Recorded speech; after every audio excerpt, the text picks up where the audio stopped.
Les musulmans, vous êtes plus redevables aux mécréants qu'à Allah. Et si vous êtes tenté de répondre par commentaire, c'est grâce à la technologie des mécréants. Les vêtements que vous portez, c'est grâce à l'intelligence des mécréants. Si vous portez des lunettes, c'est grâce à l'intelligence des mécréants.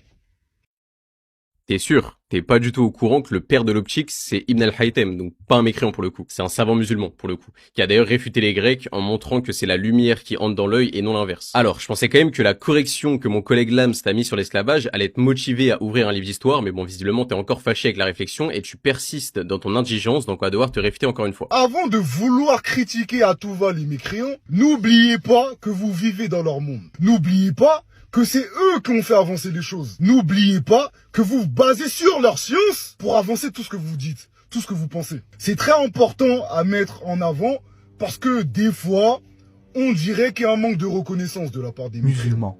Des fois, on a l'impression que les mécréants sont des petites MERD, parce que voilà, il faut censurer sur TikTok.